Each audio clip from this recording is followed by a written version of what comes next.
Hi, I'm Nandini, founder of Vastu Easy.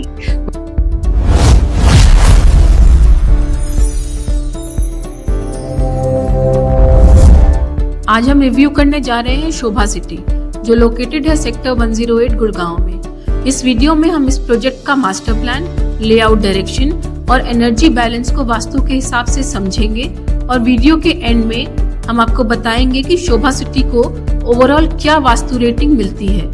So let get started with the master plan. तो जैसा कि आप यहाँ देख सकते हैं, ये है प्रोजेक्ट का मास्टर प्लान। इसमें टोटल 22 टावर्स हैं। डिजाइन काफी ऑर्गेनाइज्ड लग रहा है और लेआउट प्लानिंग भी स्पेशियस और बैलेंस्ड है। अब देखते हैं वास्तु क्या बोलता है। अब चलिए मास्टर प्लान पर वास्तु ग्रिड लगाते हैं और देखते हैं कि प्रोजेक्ट की मेन एंट्री और टावर्स की एंट्री किस डायरेक्शन में आती है। इसमें प्रोजेक्ट की main entry south east direction में है, जो वास्तु के हिसाब से पावर, ग्रोथ और रिकॉग्निशन का जोन माना जाता है। बस कंडीशन यही है कि वहां का एनर्जी बैलेंस सही हो। अब देखते हैं टावर्स की डायरेक्शन। अगर हम टावर्स की एंट्री देखें तो ये 4 towers A1, A2, C1, C2 ये सब फेस कर रहे हैं साउथ वेस्ट को। ये towers B1, B2, B3 and B4 ये फेस कर रहे हैं वेस्ट को एंड A3 एंड A4 ये फेस कर रहे हैं नॉर्थ वेस्ट को। यानी प्रोजेक्ट में फेसिंग डायरेक्शन का एक मिक्स पैटर्न है, जिसे हम आगे एनर्जी बैलेंस के पर्सपेक्टिव से समझेंगे। अब हम इन तीनों डायरेक्शंस के एक एक टावर को डिटेल में चेक करेंगे, ताकि आपको क्लियर आइडिया मिले कि हर फेसिंग डायरेक्शन का एक्चुअल वास्तु परफॉर्मेंस कैसा है। इस प्रोजेक्ट में हर टावर के हर फ्लोर पे टोटल 4 फ्लैट्स बने हुए हैं। इनमें से शुरू करते हैं A1 टावर से। इसमें 2 फ्लैट साउथ वेस्ट डायरेक्शन को फेस करते हैं और 2 फ्लैट नॉर्थ ईस्ट डायरेक्शन। यानी हर फ्लोर पे 2 ऑपोजिट एनर्जी जोन का मिक्स मिलता है।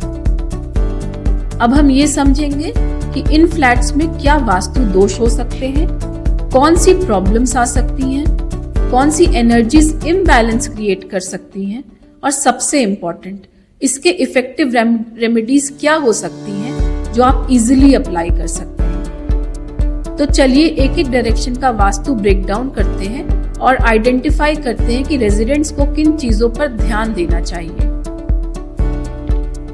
A1 टावर के 2 BHK फ्लैट से हमने ये एनालिसिस शुरू किया। इस पर वास्तु ग्रिड लगाई गई तो कुछ चीजें सामने आई जो काफी लोग इग्नोर कर देते हैं और वही चीजें बाद में लाइफ में मेजर प्रॉब्लम्स क्रिएट करती हैं। सबसे पहले इस फ्लैट की एंट्री साउथ वेस्ट जोन में आती है। साउथ वेस्ट जोन का मतलब होता है लाइफ में स्टक सिचुएशन, रिपीटेड डिलेज और रिस्पॉन्सिबिलिटीज का प्रेशर। ये वो एंट्री होती है जहां लोग बोलते हैं सब कुछ ठीक होता है पर प्रोग्रेस नहीं होती।